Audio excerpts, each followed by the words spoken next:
Hello, ladies and gentlemen. It is your host with the biggest nose, Jay-Z Courtside, coming at y'all today on Monday, April 6th. So happy to have y'all here today. Good morning. I hope everybody's basketball team won over the weekend, although I know that's rarely possible.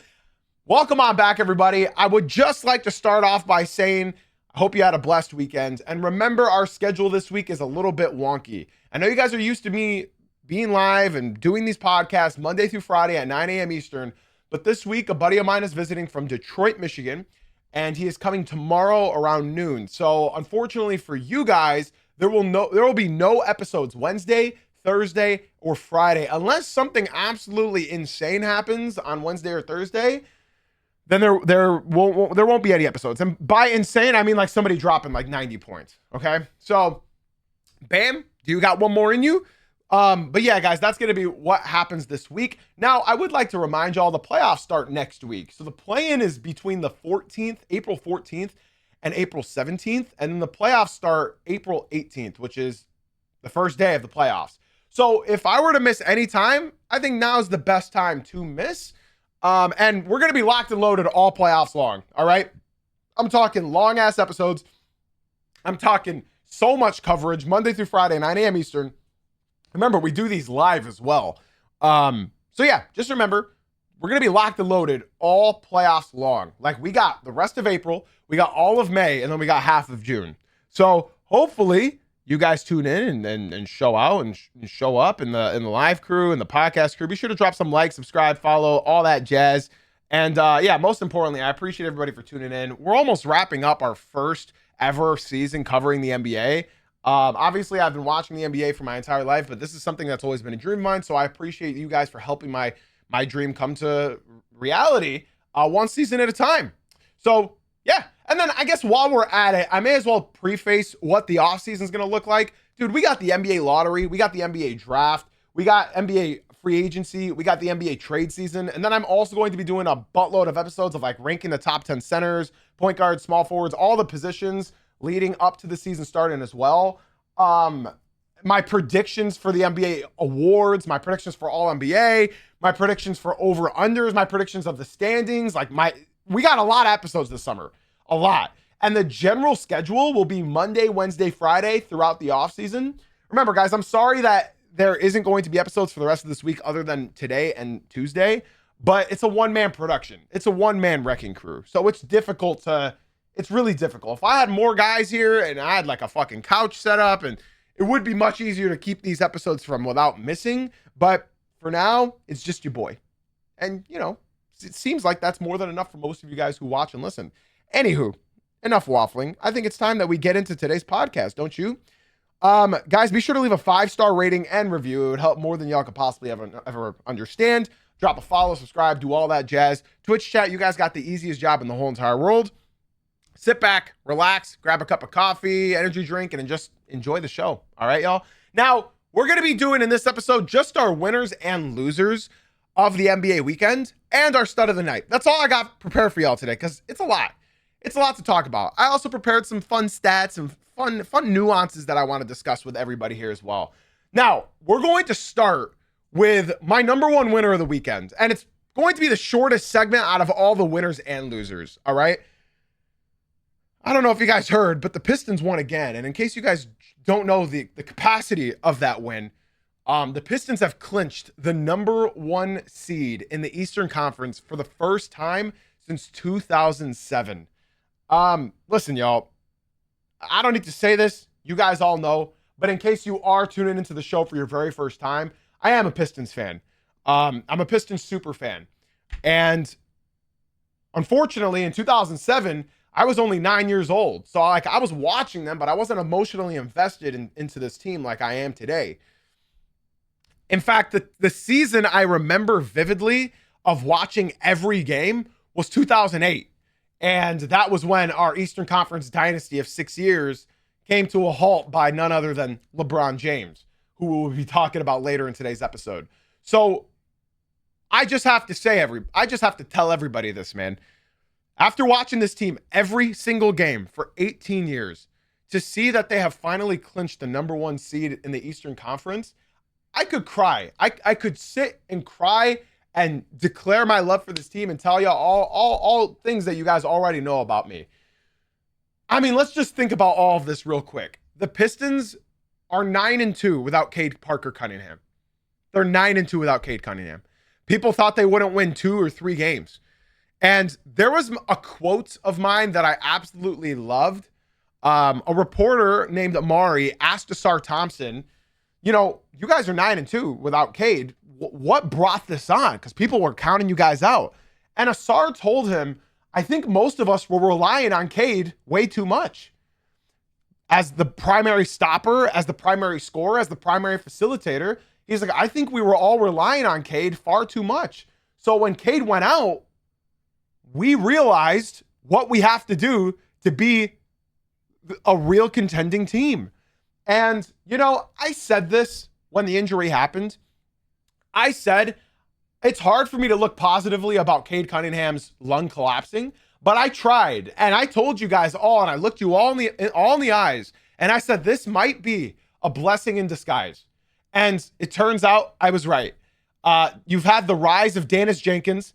Since Cade's been out, he's been averaging over 20 points a game, 8 assists a game, and 5 rebounds per game. That's incredible. Since Cade's been out, Jalen Duren's been averaging 26 points and 13 rebounds and 7 assists per game. Damn near a triple-double from Jalen Duren, and we're playing him at the point center, which I never thought Jalen Duren could do. Jalen Duren's getting the ball at the top of the key, top of the three-point line, and distributing the offense. I never thought I'd see the day where I can watch this team and know what to expect day in and day out until this season right here. And as a super fan, as a guy that got Cade Cunningham to autograph both his jerseys behind me, I am unbelievably blown away. And I think the most important thing in all of this is that we were all expecting Jaden Ivey to be the number 2 to Cade Cunningham. We were all expecting that. Jaden Ivey is now screaming about God on the side of the streets. And instead, we have basically a rookie, because Dennis Jenkins only scored 2 points all of last season. He scored 2 points all of last season. 2 points. He's basically a rookie this year. So now to have Dennis Jenkins come out and do this, is he the future number 2? What is Dennis Jenkins' ceiling? What is it? And people say, you know, he'll choke in the playoffs. He'll get taken out in the playoffs.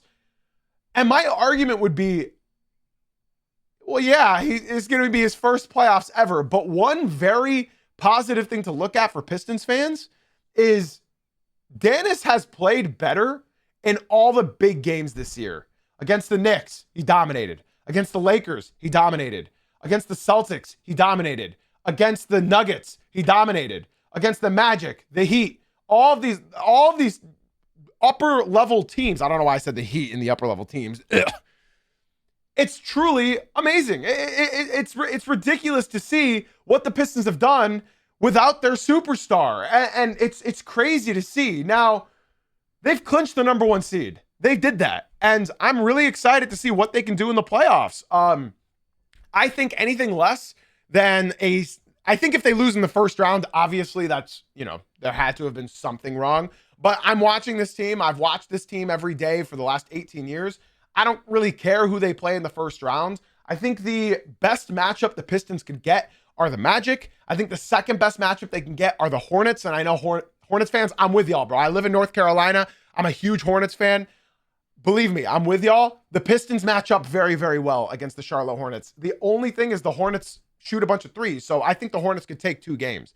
But any other team, whether it's like the Raptors, the Heat, I think the Pistons should take care of business. And then the second round's my biggest fear for the Pistons. You guys know this. If they have the Cavs, I don't see the Pistons beating the Cavs. The thing is about Pistons fans that people need to understand is the Pistons have been the best regular season team in the Eastern Conference. Yes, the Pistons on paper are a better team than the Cleveland Cavaliers, but the Cavaliers match up perfectly against the Detroit Pistons. Every team in the NBA has a kryptonite. The Spurs are the Oklahoma City's kryptonite because of Wemby. The Pistons are the kryptonite for teams like the Knicks now. The Celtics are the kryptonite for a lot of teams because of their spamming threes, right?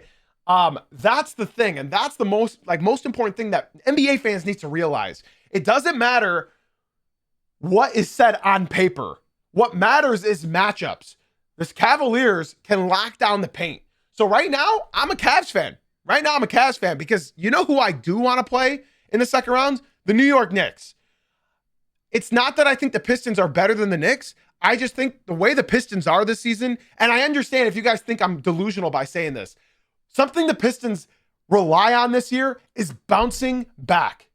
Bouncing back. Whenever they get a loss, they bounce back even harder. You can look at the Pistons in their bounce back games, in the games after a losses, they lead the NBA in biggest win spread the next game. After they lose, they on average beat teams by 16 points. That is that is an important fact that you guys should be paying attention to. On top of that, this Pistons team, it's personal with the New York Knicks. They lost last year to the Knicks. The Knicks are the better team. The Knicks had playoff experience. I genuinely don't see the Pistons losing to the Knicks with that in their mind. Obviously, they need Cade Cunningham. But I'm excited, man. I'm excited. I'm going to move on from this segment. The Pistons are my number one winner of the weekend. I'm incredibly happy. I'm incredibly proud of this team. Listen, y'all, nothing can take away what the Pistons did this season. I know they're not going to lose in the first round. I know that's not going to happen, but I'm genuinely so proud of my basketball team. I'm so proud of them. I'm beyond proud. Cornbread, I would like to say thank you so much for the follow on Twitch. I appreciate you very, very much. Shout out to you for leaving the TikTok and coming through to the Twitch stream. I am a Pistons fan. I'm from Detroit. I currently live in North Carolina, but I am rooting for the Hornets because I want my local team to be good at basketball. All right, ladies and gentlemen, let's move on to our next winner of the weekend, y'all. We have, I think, 5 winners of the weekend, but 2 of them I grouped up into one category. My next winner of the weekend. Oh, I saw somebody asking for my Discord link in the TikTok stream. If you want my Discord link, it's in my Twitch stream. So if you guys want to join the conversation, hang out with the community, hang out with me, hang out with all the rest of my amazing people in my Twitch stream, be sure to click the link in my bio or just go to the Twitch app and look up Jay-Z Uncut on Twitch and come join the conversation. We'd love to have you, like my homie Cornbread that just came through to the Twitch, and join the Discord. Exclamation point Discord in the Twitch stream. Ladies and gentlemen, my next winner of the weekend is the Boston Celtics. And this goes without saying. The Boston Celtics did their thing over the weekend. They've won 3 games straight, 3 very important wins as well. I'm also rooting for the Celtics to keep the 2nd seed. They got the Hornets tomorrow, and that's going to be a very interesting game. Listen, man, I think overall, I got to talk about this. And, you know, shout out to my boy Kenny that's in my Twitch stream and Discord server. My boy Kenny and I were on the same page because when I saw Jason Tatum go down last year, I said, and this, of course, is my first season covering the NBA professionally. I'm putting quotes over that because I'm just a streamer. But I said in the offseason, I said 2 guys were going to take tremendous leaps this summer. I said Andrew Nembhard and I said Jaylen Brown. Nembhard struggled with injuries. I don't think he can be that number 1 guy. So I was right about Jaylen Brown, and I'm not going to say I'm the only one that said Jaylen Brown was going to have a tremendous leap this year. I know I'm not the only one. I know I'm not the only one that said that. I know that's pretty much a general consensus. But what I will say is I was not expecting Jaylen Brown to then lead this team to this high of a record, and I think you can attest to that as well. And I'm saying you as in you, the audience. There's no way anybody could have predicted that the Celtics would be an undisputed second seed in the East. Nobody expected that. I didn't expect that. You didn't expect that. Nobody expected that. Obviously, people guessed that the Celtics would be better than the Pistons, but they also guessed that the Hawks and the Magic would be better than the Pistons. If you were to tell me the Celtics were, I wouldn't think you're that crazy. But people were saying that the Magic and Hawks were, and I'm looking at the Celtics and I'm saying, how were they this good? How were they this good? They started the season 0-3, and I was like, yeah, I mean, they're worse than we thought. And then look what happened. Look what happened. Peyton Pritchard going to the bench also, I think, played a huge catalyst into the season and them turning it around. Peyton Pritchard's a backup, and he can play starter minutes, absolutely, but he's a backup, and that's what they need out of him. The Boston Celtics, to me, prove that when they make threes and spam threes, they're unbeatable. But when they're missing their threes, they are still a tough out. Look at what happened last night against the Toronto Raptors. They were spamming. They didn't even spam threes. They shot 28, but they only made 8. When was the last time you've seen the Boston Celtics make 8 threes in an NBA game? Was I watching the Pistons? No, this is the bot. They made 8 threes last night. 8. That's got to be the lowest of the season. Somebody can correct me if I'm wrong, but that's got to be the lowest amount of threes they hit all season long. So when we're looking at the Celtics, they are unbeatable when they're making 15 plus threes. They're unbeatable because their defense is good. The rotations are good. Joe Mazzulla is an animal. He's literally a psychopath. So like as good as they are when they spam threes, when they miss threes, they're just as good. They're hard to beat even when they're missing those threes. So I think the Boston Celtics right now, man, and I think the most important thing about this is Jason Tatum. Jason Tatum. He's unbelievable. He's looking incredible. And I low-key can get behind this 1A, 1B version of Jaylen Brown 1A, Jason Tatum 1B. I low-key can get behind that. I can get behind that. Bro, Jason Tatum is playing so well next to Jaylen Brown, better than I thought, and I think better than anybody else thought. Now, we all thought that Jason Tatum was going to just sit in the corner, and at least you have Tatum shooting the open 3 instead of Hugo or Jordan Walsh.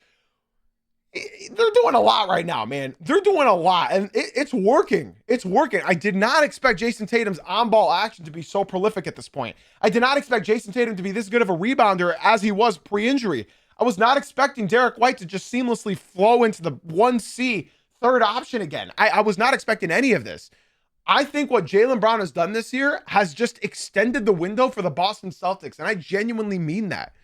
I mean that. It's crazy. Okay, so thank you to Jose in the Twitch stream for telling me that 7 threes was the lowest that they made, and that was in February. So second lowest last night. I'm actually going to read this comment out loud from my homie Papo in the Twitch stream. He's a Celtics fan, and I highly recommend you guys in the TikTok to join the Twitch stream as well, where I read all of the comments. Papo said that Jaylen Brown talked about it on a stream. Quote, "I'm seeing our shooters work on their mid-range. There was times in my career they tell me we don't do that here. Looks like we finally get away from relying on 3-chucking." And I love that. I love that. And I've noticed Jaylen Brown's been taking more of those middies all season long.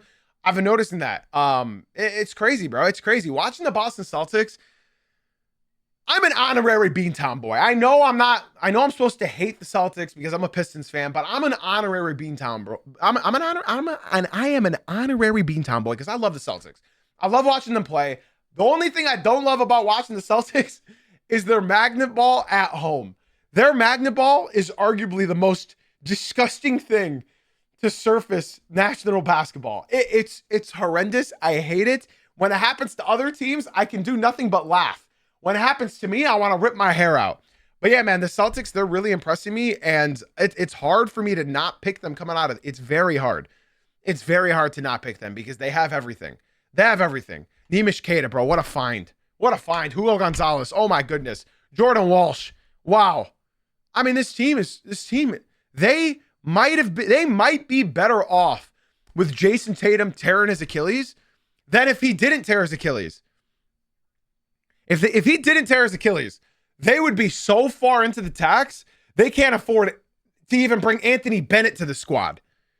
By Jason Tatum tearing his Achilles, yes, it sucked. It sucked. I can't imagine your guys' hearts right now. Celtics fans, I couldn't imagine your hearts in the moment. I couldn't. You know, I almost passed out when I read the Cade news. But I can't imagine reading that your star player, your superstar, tore his Achilles. And by God, a year later, it looks like it's better. You guys are better.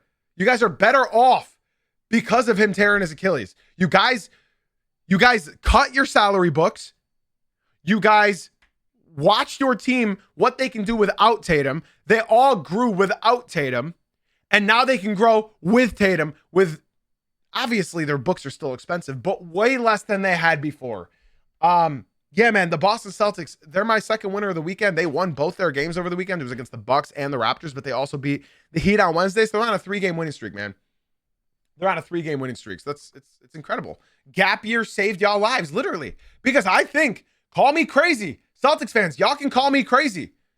If the Celtics lost in the playoffs this year, right? If they lost in like the first or second round, aren't there talks about trading it would be trading Jaylen Brown? it wouldn't be Jason Tatum because unfortunately for Brown, Jason Tatum is the golden boy in Boston. But I think if they lost this year as well, I think there'd be a lot of conversations about Jaylen Brown on the trade block. Am I right or am I wrong? If they lost last year without Tatum getting hurt to the Knicks because they were on their way to, if they lost this year as well, I think you're then talking yourself into moving Jaylen Brown. And people are saying they wouldn't trade either. TikTok is saying they wouldn't trade either of them, and you are horribly incorrect. They would have to. By the books, they would have to. Just like how the Magic are going to have to trade one of Franz or Paolo. They would have to. Not last offseason, but this coming offseason. Had they got eliminated, they would have had to. Ladies and gentlemen, you have to understand how the salary books work. It's so funny because my Celtics fans in my Twitch stream are educated, and they're saying completely right. But the TikTok is all saying you're delusional. The reason I'm saying that the Jason Tatum injury saved them is because if they lost last year with Tatum, with Brown, fully healthy, and then they lost this year in the playoffs again in the first or second round, they would be trading Jaylen Brown. They're not going to trade Tatum. They would have traded Jaylen Brown because Derek White plays so incredibly well with Jason Tatum. Ladies and gentlemen, in the TikTok, you guys need to understand Jaylen Brown and Jason Tatum eat up more than 75% of your salary. You guys are in the second apron by just having Derek White in the mix. So had y'all lost last year and this year, they would have had to have traded Jaylen Brown because they wouldn't trade Tatum. I feel like people are not understanding what I'm saying in the TikTok. So I'll say it one more time for the audience in the back. If the Boston Celtics lost last year to the Knicks without Jason Tatum getting hurt, and then they lost in the first round or second round this year as well, they would have to trade one of the two this summer. Again, the TikTok is saying again, they're under the luxury tax. Yes, because after Jason Tatum tore his Achilles, they traded their entire books. They traded Drew, they traded Tingus Pingus, and they let Horford walk. What are you not understanding in your tiny TikTok brains? TikTok, if you guys are enjoying the stream, if this doesn't tell you why you should come through to the Twitch stream, come through to the Twitch stream. Jay-Z Uncut on Twitch. Get away from all those morons and come to the Twitch stream. Jay-Z Uncut on Twitch. The Jason Tatum injury is literally the best thing that happened to the Boston Celtics. They would still be in their second apron. They would still be in the luxury tax. Had Jason Tatum not gotten injured, they wouldn't have traded him last season. I'm saying they would have traded him this season. Crypto, come through to the Twitch stream. We would love to have you over here. I'm glad all my Celtics fans in the Twitch stream agree with me. Thank you guys very much. I absolutely agree, Chief. I think the injury was the best thing to happen for him. I think the injury was the best thing to happen to him. I mean, look at the Orlando Magic. They're going to have to do that too. They're going to have to make that decision as well. They're going to have to make a decision between Paolo or Franz, and I think we all know who they're going to pick, even though one has been obviously better than the other. But yeah, that's how it is. TikTok, again, if you guys are enjoying the stream, you would enjoy it so much more if you join the people that actually know basketball and come to the Twitch stream. That's Jay-Z Uncut. Kaiser, thank you for the follow on Twitch. I love you and I appreciate you, baby. Thank you for getting away from all of the idiots in the TikTok. I appreciate you, bro. Much love. Be sure to join the Discord as well, for sure. Same with you, Goffy Goddard. Welcome to the Twitch. Came from TikTok, welcome. Guys, just so you know, if you watch 3 Twitch streams in a row, I will personally reach into my pocket and gift you guys a subscription. So be sure to stick around into the Twitch and join the Discord 100%. All right? Join our basketball Discord. Ladies and gentlemen, let's go ahead and move on to our next winner of the weekend. All right? Let's go ahead and move on to our next winner of the weekend. In fact, it's a 2-parter this time. Goffy, thank you so much for leaving the TikTok and coming through to the Twitch stream. Be sure to join the Discord as well, homie. And if you do enjoy the Twitch stream, if you watch 3 Twitch streams in a row, I will personally reach into my pocket and gift you a $5 subscription. Ladies and gentlemen, my next winner of the weekend is a 2-parter, and that's the Denver Nuggets and Houston Rockets. I shouldn't be talking about them. I shouldn't. If you guys have been watching me for a while, every time I talk about the Nuggets and the Rockets, they start losing. So let's be quiet when we talk about them, all right? The Denver Nuggets right now, they're on an 8-game winning streak, I believe. 1, 2, 3, 4, 5, 6, 7, 8. They're on an 8-game winning streak. In fact, the only teams that have beat the San Antonio Spurs in the last 30 games are, in fact, the Denver Nuggets. The Denver Nuggets beat them on March 12th in a close game, and then the Denver Nuggets beat the Spurs on Saturday. Guys, the Denver Nuggets are low-key very back. I don't know if you guys have been watching. But the Denver Nuggets are low-key really, really back. And I don't want to jinx it, man. And the Knicks, of course, beat the Spurs like 3 months ago. Yes. It's crazy. It's crazy. Caden, thank you so much for the follow on Twitch. I appreciate you, man. Shout out to you for leaving the TikTok and coming through to the Twitch stream. So the Denver Nuggets, man, they're back. They've won 8 in a row. They're 8 in a row. It's crazy. It's crazy. I don't know if you guys watched that game Saturday. I highly recommend y'all to go watch that game back because it was ridiculous. The end of the game was ridiculous. Wemby, bro, I've never seen Wemby struggle like that. And he still had 34 points, 18 rebounds, 7 assists, 1 steal, and 5 blocks. But at the end of the game, Jokic got the last laugh. Jokic was playing incredibly well. And something I want to point out as well is Cam Johnson. If Cam Johnson it seems like he's been locked in for the last 2 months. I don't know if you guys have been watching. But Cam Johnson's back. This is the guy who they traded for. He's been playing really, really well. And Cam Johnson started playing well when Jokic got injured. And then Jokic came back, and then Cam Johnson continued to elevate his play even more. He's hitting his shots. He's playing good defense. He's finally showing up for the last month and a half, if you want to be generous. He's playing really, really well. Aaron Gordon's playing really, really well as he's nearing full health. It's crazy. It's crazy. It really is crazy. So I'm excited to see it. Because I don't know what this team is going to look like in the playoffs. But if you can have Christian Brown's production, if you can have Aaron Gordon and Cam Johnson's production, you know what you're going to get from Nikola Jokic. 40 points, 13 assists, 8 rebounds. You know what you're going to get from him. The bench didn't really provide a whole lot other than Tim Hardaway Jr. with 10 points. But I'm telling y'all, man, when they get Peyton Watson, I think he should continue coming off the bench for the remainder of the season. Call me crazy, unless they're ready for him to take Christian Brown's spot. But Jokic plays so well with Christian Brown. So I don't know. I don't think they're going to mix it up too much. I don't. I would like to give a special shout out to Exia. Thank you so much for the follow on Twitch. I appreciate it very, very much. Shout out to you for leaving the TikTok and coming through to the Twitch stream. I appreciate it very, very much. My point being, man, the Denver Nuggets are spooky right now. They are playing super well. And if they can get this constant production from Cameron Johnson, what can't the Denver Nuggets do? And I am going to talk about the standings in a little bit, but I will talk about the standings and the losers of the weekend. All right. So I'm going to save the standings talk for a bit. Now, the Houston Rockets are another winner of the weekend that I have. Now, they've beat one good team in the stretch. They beat the Grizzlies. They beat the Pelicans. They beat the Knicks. They beat the Milwaukee Bucks. They beat the Jazz, and they beat the Warriors. They barely beat the Warriors last night in Steph Curry's return game. They barely beat them by 1, right? They're lucky that Pods is a basketball player for the Golden State Warriors because he ended up gifting them the win by not giving Curry a double screen. But they beat the Knicks in that stretch, and that was a really dominant game if you guys watched that. That was a really dominant game from the Rockets. But what I'll say is, man, my belief on the Rockets are still the same. I'm not really convinced on this 6-game winning streak from the Rockets. You guys know me and my opinions on this team. They are a winner of the weekend because, yes, they did win both of their games over the weekend and they're on a 6-game winning streak. But who are the Rockets really beating in the playoffs? Their best matchup would be the Lakers, but unfortunately, I think you guys all know that the Lakers are not going to play the Rockets in the first seed, at least not 3-6. Or sorry. Yeah, they're just not. They're not. Because of a couple losers of the weekend that we have to get to in a bit. But yes, the Houston Rockets are winners of the weekend. They are playing well right now. I think they're getting a good effort from the guys not named Kevin Durant, which is great. Jabari Smith Jr., 23 points. Alperen Sengun, 24 points. And Amen Thompson, 18 points on 8 for 11 shooting. Like, the Rockets' dream right now is still the Lakers. And can I be honest with everybody? If the Rockets can simply get out of the first round, if they can somehow match up with the Lakers, even though they're doing their dry spell right now, who knows what can happen? Who knows? Who knows what can happen? Obviously, I have the Rockets losing in the first round, depending if they're going up against the Lakers or not.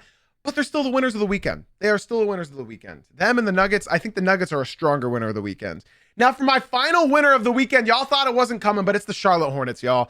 It is the Buzz City Charlotte Hornets winning their 4th game straight.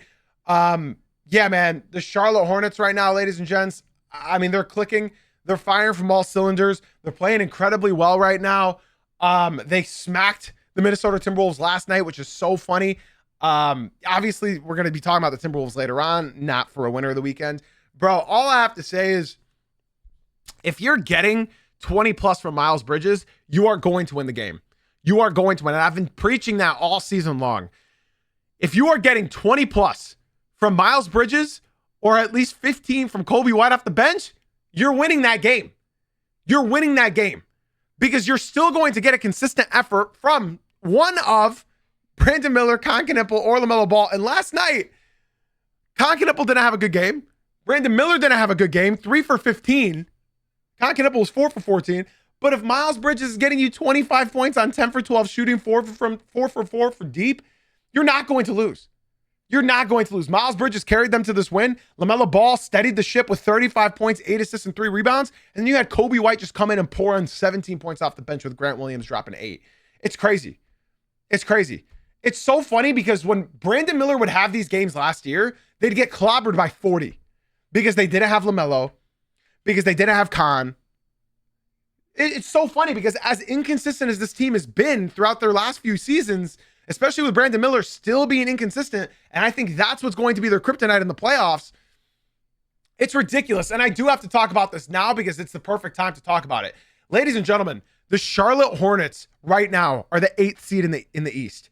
8th seed in the East. You know what's crazier, guys? They are half a game out of the guaranteed 6th seed. They are half a game out of the guaranteed playoff spot, 6th seed. Half a game. Half. In fact, let's go even further with this. The 10th seed to the 6th seed is separated by 2 games. Let's get a little bit crazier. The 9th seed to the 6th seed is separated by 1 game. Ladies and gentlemen, this is going to go down to the wire. This is going to go down to the wire. I don't know how these playoff seedings are going to end up.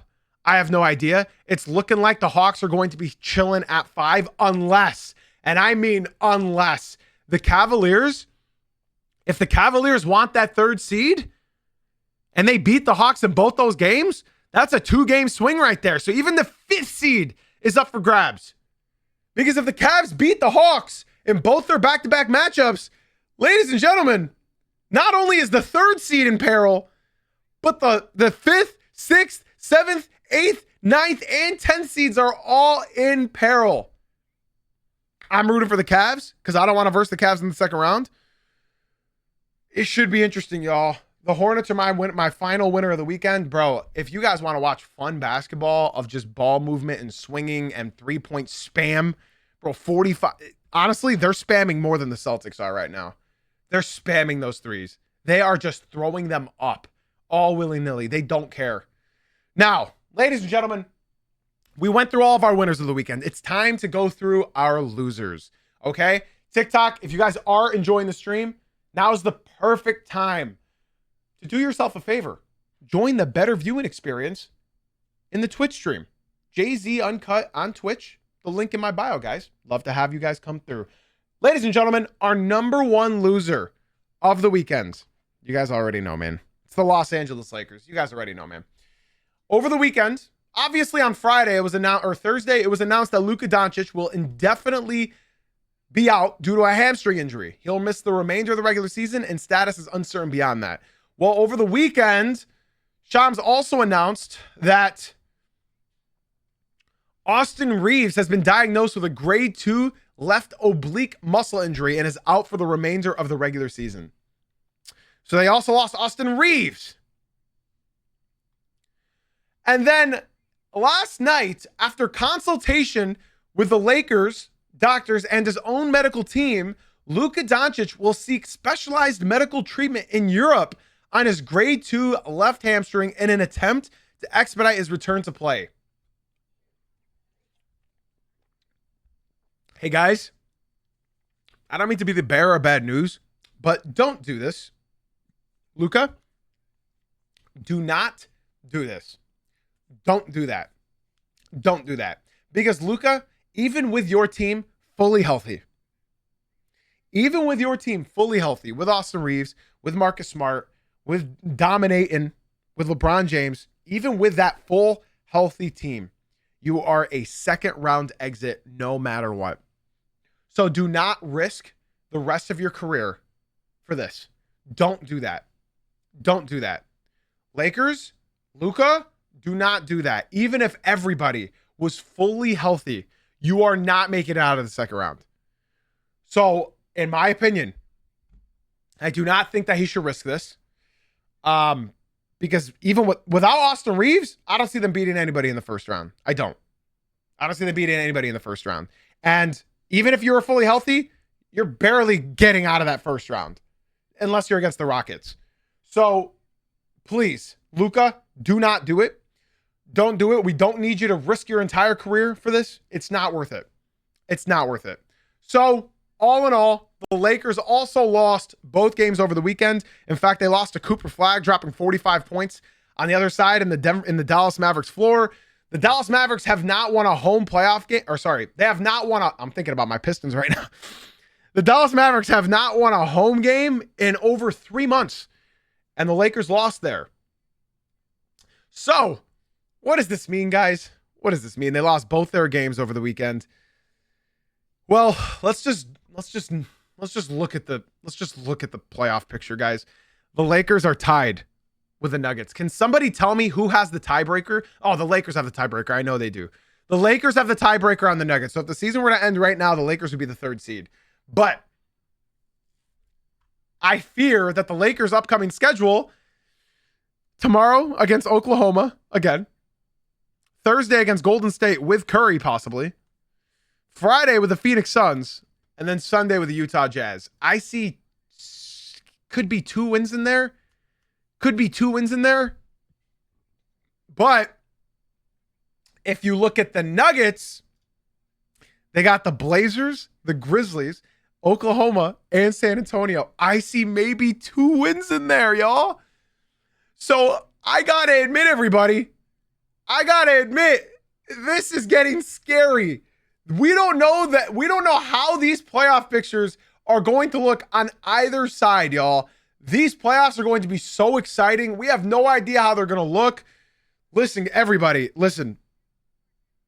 Without Luka, without Austin Reeves, they're getting swept. Don't care who they go up against. They're getting swept. Unless LeBron can drop 60 and tap into 2018 LeBron, they're getting swept. There's no way I can see them taking 2 games off of anybody. They'll get swept. And as far as if they somehow get Luka back, because he's risking his entire career by going to Europe and getting his special treatment, I still see them getting knocked out in the first round. So again, we got to look at these standings, y'all. We have to look at them. Because when you look, the Lakers are tied with the Nuggets right now for the 3rd seed. They're tied. The Rockets are only 1 game behind the Lakers in the 3rd seed. 1 game, ladies and gentlemen. 1 game. Guys, the Rockets' schedule is Phoenix, Philly, Minnesota, and Memphis. Definitely the easier schedule out of those 3 teams. The Lakers own the tiebreaker with all of them. But the Lakers are only 1 game ahead of the Rockets, and they're tied with the Denver Nuggets. So this is going to be a very, very, very, very, very, very, very interesting ending to this season. Obviously, shout out Luke Kennard. There is one thing that I noticed that Lakers fans finally learned. Here's the thing about Lakers fans. Lakers fans don't know much about basketball. The basic Laker fan does not know anything about basketball. So when I said that Luke Kennard only shoots open threes when he's open because he can't hit slightly contested shots because his 3-point shot is so slow, Lakers fans are calling me a hater. Lakers fans were calling me a hater. Lakers fans were calling me a casual. He's got the highest 3-point percentage in the NBA, bro. Yeah, because he only takes them when he's wide open. My team drafted Luke Kennard over Donovan Mitchell. My team, Stan Van Gundy, told Donovan Mitchell, if you're available, we're going to pick you. And he picked Luke Kennard. Luke Kennard, I watched him develop. I've watched him his whole career. He only shoots threes and makes threes when he's wide open. And Lakers fans learned that last night. He shot 1 for 5 from 3, but he had a triple-double. That might have been Luke Kennard's first ever triple-double. 15 points, 16 rebounds, 11 assists. Luke Kennard plays 0 defense. Luke Kennard can only make wide open threes. And And Lakers fans finally learned that because Lakers fans don't watch other basketball. Lakers fans only watch other basketball when they're against the Lakers. The Lakers fans don't watch normal basketball. They just watch basketball that their team plays and whoever they play against. So they're learning. Shout out LeBron, though. He had 30 points, 15 assists, 9 rebounds. And yeah, Luke Kennard had a career high in rebounds, which that's not surprising whatsoever. But yeah, man, Lakers are my number one loser of the weekend. I think you can all agree with me. There's really no fighting this. I'm sorry. Somebody in the TikTok said, he's right. LOL, I'm a Lakers fan. That's the thing about Lakers fans, man. They don't care about whatever happens around the league. So when they see a Dennis Jenkins drop 30 points on them, they think that Dennis Jenkins is a scrub when Dennis Jenkins has been averaging 20 since Cade's been out. You know what I'm saying? So it's like, that's why they get so surprised when role players have big games against them because they're not familiar with those role players until they play against them. So let's move on to our next loser of the weekend, y'all. Obviously, DeAndre Ayton was not dominating last night. 13 points, 4 rebounds. I don't know how a 7-footer can only get 4 rebounds. My next loser of the weekend is the Toronto Raptors, y'all. The Toronto Raptors. And I know a lot of you guys are probably thinking, what? What's going on with Rap City? Well, in case you guys don't know, I'm on Raptors Twitter. So I see everything that's happening in Toronto right now. And I'm going to tell you guys something scary about what's happening. In fact, I'm going to show you a tweet about what's scary. Because this is just one tweet, but it's happening all over my timeline. Quickly Muse tweeted, wake up. He is nowhere near a number one option. He struggles to score the ball. He can barely even touch 20 points. When will Raptors fans in the front office realize this guy is not good enough to be our franchise player? So, it's a picture of Scotty Barnes' stat. Yeah, he played 25 minutes. He had 8.6 rebounds, 6 assists, 2 steals, 4 for 13 from the field, 0 for 3 from deep, 30% true shooting. And the game before that, he had 9 points. So I did a little deep diving. I did a little bit of deep diving to see what people were all saying, right? And Scotty Barnes, since the All-Star break, has not looked good. Now, the basic thing that Raptors fans will tell you is he exerts all his energy on defense. And while that's true, Scotty, he has never shown what his big jump this year. And this shows you how much I watch the Raptors. His big jump was his playmaking. In my opinion, Scotty's playmaking has increased tenfold. Like, seriously, Scotty's playmaking is incredible now. I can always rely on making the right pass. I can always rely on him getting a defensive stop. But he can't create his own shots. He cannot create his own shots. His defense is incredible, but he cannot create his own shots. And now you guys can check Twitter. Go check out Toronto Raptors Twitter right now. And they are tearing Scotty apart. There is 2 sides now to the Raptors their fan base. There's 2 sides. It's Scotty Barnes, what a waste of money. And Scotty Barnes is still elite. Now, I've been reading more and more about what Raptors Twitter is talking about. And they are now comparing Scotty to Cade Cunningham. And that's where I feel that's why they're being so hard on Scotty. In case you guys don't know, Scotty Barnes, Evan Mobley, and Cade Cunningham, and Jalen Green were all in the same draft class. And Scotty Barnes got paid that max $260 million contract. And now Scotty, post All-Star break, he's not been good offensively. He's really not been good offensively. And Raptors fans are now voicing their concerns. Now, I'm in agreement with a couple of those things. The issue is the team built around him. They don't have a playmaking point guard. They don't have a center. They don't have any player that complements Scotty Barnes. And I excuse my French, everybody. Close your ears if you're a child. I fucking called this in the predictions for the preseason. I fucking called this. I said they went out and got multiple guys in the same position as Scottie Pippen. And next year they're going to have a horrible offense. Scotty Barnes is going to take another step back offensively. And they're going to blame Scotty. Brandon Ingram, RJ Barrett. So did I say Scottie Pippen? Sorry, Scotty Barnes. How many Scotties are in NBA history? Come on, there's 2 Scotties. I guess Scott Foster's a referee, but fuck Scott Foster. Excuse my French. I knew they were going to do this, man. I knew they were going to do this. I knew they were going to blame Scotty Barnes. I knew they were. Bro, when you have Ingram clogging the entire half-court offense, what do you expect Scotty to do? What do you expect? Like RJ, like, bro, last night, I got to point this out, man. I just have to point this out. Because Raptors half-court offense, when it's ugly, oh, it's ugly. Bro, RJ Barrett had 17 shots last night. 6 for 17. Brandon Ingram had 13 shots, 6 for 13. Scotty Barnes was 5 for 14. Like, when you I can't do it, man. I can't do it. I really can't talk about this. Because I knew this was going to happen. I knew everybody was going to start blaming Scotty for their bad offense. And yeah, he's a part of it. But honestly, guys, Scotty Barnes needs a playmaker around him. As good as he is playmaking, Scotty needs to improve his shot.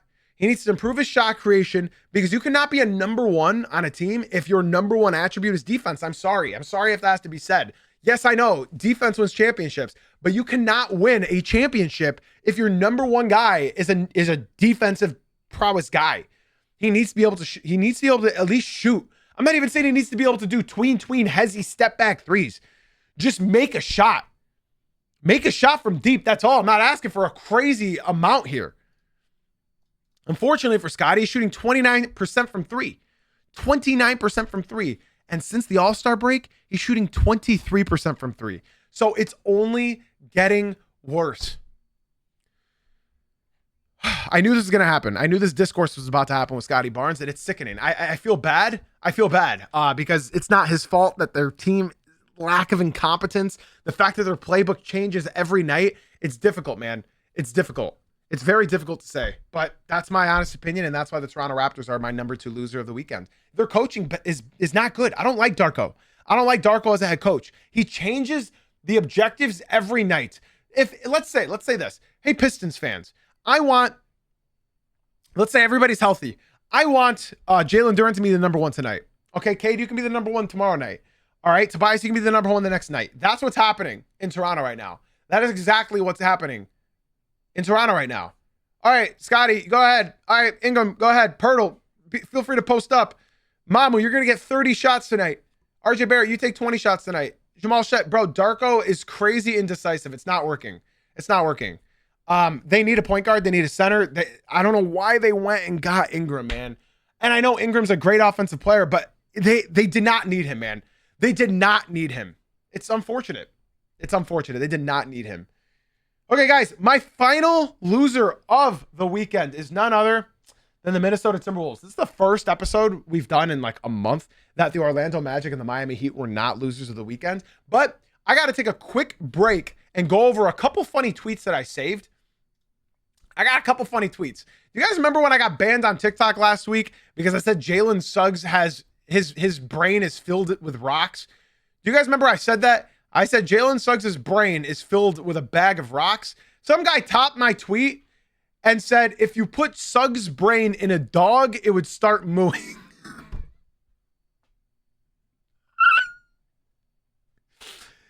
If you put Suggs' brain in a dog, it would start mooing. And this is in response. This is in response to the Magic's last couple games. In fact, last night against the Pelicans, Jalen Suggs shot 19 times, bro. 19 times, and he's being paid $35 million. He's shooting 19 shots, 4 for 19, 3 for 12 from last night. 3 for 12. And Mark, my one Magic fan, said, shout out Suggs. He hit 3 threes last night. Yeah, it only took him 12 attempts. Jalen Suggs, man, it's crazy. It is crazy. It's crazy. But yeah, I had to share that tweet with y'all. I was cracking up, bro. I like legit, if you put Suggs' brain in a dog, it would moo. And then another interesting tweet about the Knicks. I found this very interesting. The Knicks record this season, they're 24-6 against below 500 teams. And this season, they're 26 and 24 against teams over 500. Very interesting. Not funny, but interesting. Very, very interesting. Another important tweet that I saw last night is that Real App tweeted that it felt like 2016 last night. LeBron with damn near a triple-double, 30 points. Kevin Durant, 31 points. Steph Curry in his return game, 29 points. James Harden, 28 points. And Kawhi Leonard, 26 points. It's crazy. It's crazy. Last night, yeah, the NBA was weird last night, and it's only going to get weirder. Oh, this is another tweet relating to Scotty Barnes, y'all. Cooper Flag in 2 days outscored what Scotty had done in 2 weeks. And I was very curious about that. So I think we're going to try to figure out if that is legit or not. Let's go ahead, before we go over our final loser of the weekend, let's go over Scotty Barnes' last 2 weeks of games and see just how true that is. Because Cooper Flag, in case you guys don't know, scored the most points in a 48-hour period as a rookie since Wilt Chamberlain. Wilt Chamberlain has that record. He scored 111 points in 2 games. Cooper Flag had 95 points in 2 games as a rookie. So let's combine them, ladies and gentlemen. If you guys can grab a calculator, I'm going to say the amount of points. I need you guys to add them up for me. Scotty Barnes, 10 points. Scotty Barnes, 10 points. Okay, that's 20 points. I can do that math. Scotty Barnes, 14 points. That's 34 points. That is 34 points. Scotty Barnes, 5 points. That is 39 points. We are now over a week into these games. Scotty Barnes, 23 points. Okay. Where were we at? We're at 39. So 20, that's 69, 73. Yeah, 73, I think. Quick math. 73 points. Scotty Barnes, 23. Okay. So what date was that? March 27th. Okay. So in a week and a half, in 1, 2, 3, 4, 5, 6 games, Scotty Barnes scored what Cooper Flag scored in 2 days. I mean, that's basically 2 weeks. That is... I feel bad for my Raptor fan, Kai. He said, Scotty B. He thinks that we were talking good about them, but they were our second loser of the weekend. All right, guys, my final loser of the weekend is the Minnesota Timberwolves, y'all. Let's talk about it. Oh, yeah, my math was wrong. TikTok is saying my math was wrong. Sorry, guys. Yeah, 39 plus 20 is 59. Yeah, you're right. That's 63. But the point still stands because he had 2 20-point games in that time. So it still took 6 games. 62. Sorry, bad math. Okay, guys, ladies and gentlemen, my final loser of the weekend is the Minnesota Timberwolves. They have lost 3 games straight, and they lost both their games over the weekend. They lost Thursday, Friday, and Sunday against the Pistons without Cade, against Philly, and against the Charlotte Hornets. Now, here's the thing, y'all. I know TikTok is like having a field day that I messed up my math. I mean, I've been recording for 53 minutes, and I've been live for an hour and a half, so you guys can go crazy and do this if you'd like. And in fact, if you want to get away from all the, well, actually, come through to the Twitch stream. That's Jay-Z Uncut on Twitch. The link is in my bio. It's a much better viewing experience over here. So, what's wrong with the Timberwolves? Well, they're missing Anthony Edwards. They're missing Jaden McDaniels, almost a Jaden Ivey. They're not playing well at all. In fact, last night, a Wolves fan got banned from my Discord server. He got banned. Jay-Z, why did he get banned? What'd he do? Well, last night I said, damn, the Hornets are killing the Wolves right now. And he freaked out. He freaked out on me. Who gives a fuck about what you have to say? Nobody cares. And I said, whoa. Relax. What's wrong with what I said? And he said, you're attacking me for no reason. I said, how am I? I said, hold on. I'm not attacking you. All I said was, look at the stat sheet. Because he said the Wolves are losing because of the refs. So then I decided to go into this game and look if they were losing because of the refs. And all I did was send a screenshot of the stats. The Hornets are winning in field goal percentage. The Hornets are winning in 3-point mades. The Hornets lost free throws. So the one thing that the refs have control in, the Wolves were winning it. The Hornets beat them in rebounds. The Hornets beat them in offensive rebounds. The Hornets beat them in defensive rebounds. The Hornets beat them in assists. The Hornets tied them with steals. The Hornets beat them in less turnovers. The Hornets beat them with points off turnovers. The Hornets beat them in points in the paint. The Hornets beat them in second chance points. So all I did was send the screenshot and said, bro, all I said was, you said the refs were sucking the Hornets off. And all I said was, no, look. And then he freaked out on me, screaming, cussing me out in the Discord. So I banned him. His name was the Bear Jew. In fact, he got, one time in the Twitch chat, he got in a huge fight with Kai, our one Raptors fan. He's an angry man, very angry man. He when I timed him out for bullying Kai in the Twitch stream, he unfollowed, left for 2 weeks. First message, he came back into the Twitch stream and he says, sorry, Jay-Z, somebody died. I had a funeral, blah, blah, blah. And I'm like, all right, bro, what? So anyways, he's out of here.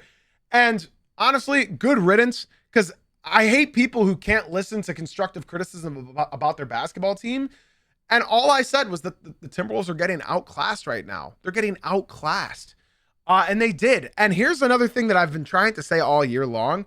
Anthony Edwards is their best player. We all know Ant is their best player. But am I crazy to say that Jaden McDaniels is their most important player? Am I crazy for saying that? Am I crazy? Because when they were missing Ant, but they had Jaden McDaniels, they were still winning games. They were still winning. In fact, they were still crushing teams because he was scoring like 30 points. Dante DiVincenzo has not been good because he doesn't have the gravity of Anthony Edwards. In my opinion, I think, obviously we all know what Ant brings to the offensive side. Ant has not been a good defender this year. So I don't want anybody to tell me otherwise. Ant, in past seasons, has been a good defender. This year, he's been a negative defender. He's been a very, very, very, very negative defender. They need a playmaking point guard. They need one. They need one badly. And after watching the Timberwolves get smoked, they're not doing anything without Anthony Edwards. And even with Anthony Edwards, ladies and gentlemen, what is their ceiling this year? What is their ceiling? I don't know. Zane, thank you for the big follow on Twitch. Shout out to you for leaving the TikTok stream and coming through to the Twitch. I appreciate it very, very much. Be sure to join our basketball Discord. It's 100% free. The Hornets, Ant said it himself. That's a great point, Braylon. Ant said it himself. We got Jaden McDaniels, and that was against when they were up against Kevin Durant. So my point being here is I don't think they're going to go to the Western Conference for the third time, and Western Conference Finals in the third time in a third year in a row. And honestly, it's looking like they're probably going to be versing the Denver Nuggets in the first round. I've been showing you guys the standings a lot throughout today's episode, but it looks like they're going to be playing the Nuggets.